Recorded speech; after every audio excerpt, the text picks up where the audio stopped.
ಎಲ್ರಿಗೂ ನಮಸ್ತೆ, welcome to Samruddhi silks. ವರಮಹಾಲಕ್ಷ್ಮಿಗೆ ಸೂಪರ್ ಸಕ್ಕತ್ತಾಗಿರೋ ಕಲರ್ಸ್ ತಂದಿನಿ. ಯಾರಿಗೆಲ್ಲ ಬೇಕು ಬೇಗ ನೀವು ಬುಕಿಂಗ್ ಮಾಡ್ಕೋಬೇಕು, ಯಾಕಂದ್ರೆ ಮತ್ತೆ ಕಲರ್ ಸಿಗುತ್ತೋ ಇಲ್ಲೋ ನಂಗೆ ಗೊತ್ತಿಲ್ಲ. ಅದು ಮತ್ತೆ ರಿಸ್ಟಾಕ್ ಮಾಡ್ತೀನಿ ನಿಮ್ಗೋಸ್ಕರ.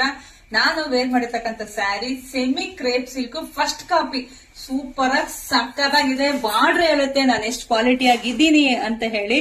ಸೂಪರ್ ಆಗಿ ಕಾಣಿಸ್ತಿದೆ ಅಲ್ವರಾ, ಚೆನ್ನಾಗಿ ಕಾಣಿಸ್ತಿದೆ ಅಲ್ಲ, ನೀವ್ ಎಷ್ಟಂದ್ರೆ ಓಕೆ. ಸೊ ಮತ್ತೆ ಇದು ನೋಡಿ, ಪಲ್ಲು ತುಂಬಾ ಗ್ರ್ಯಾಂಡ್ ಆಗಿದೆ. ಅದೇ ರೀತಿ ಬ್ಲೌಸ್ ಕೂಡ ಸೂಪರ್ ಡೂಪರ್. ಯಾರೆಲ್ಲ ಈ ಸೀರೆ ಉಟ್ಕೊಂತೀರೋ ಮೈಸೂರು ಸಿಲ್ಕ್ ಹೆಣ್ಮಕ್ಳೆಲ್ಲ ಸೂಪರ್ ಆಗಿ ಒಳ್ಳೆ ದೇವತೆ ತರ ಕಾಣ್ತೀರಾ. ಸೊ ಕಲರ್ಸ್ ಇದೆ ಅಂತ ತೋರಿಸ್ತಾ ಹೋಗ್ತೀನಿ. ಯಾರಿಗೆಲ್ಲ ಯಾವ ಕಲರ್ ಬೇಕು ಬೇಗ ಸ್ಕ್ರೀನ್ ಶಾಟ್ ತೆಗೆದು ವಾಟ್ಸ್ಆಪ್ ಇಂದ ಬುಕಿಂಗ್ ಮಾಡ್ಕೊಳ್ಳಿ. ನಾನು ಇಲ್ಲಿ ಏನ್ ವೇರ್ ಮಾಡಿದ್ದು ಅದೇ ಸ್ಯಾರಿ. ಇದು ಬೆಲೆ ಬಂದು 2300 ರೂಪಾಯಿ ಅಷ್ಟೇ ಕಣ್ರಿ. ಸೊ ಯಾರಿಗೆಲ್ಲ ಯಾವ ಕಲರ್ ಬೇಕೋ ಬೇಗ ಬುಕಿಂಗ್ ಮಾಡ್ಕೊಳ್ಳಿ. ಇದು ಬೆಂಟೆಕ್ಸ್ ಬಾರ್ಡ್ರು, ಎರಡು ಕಡೆನೂ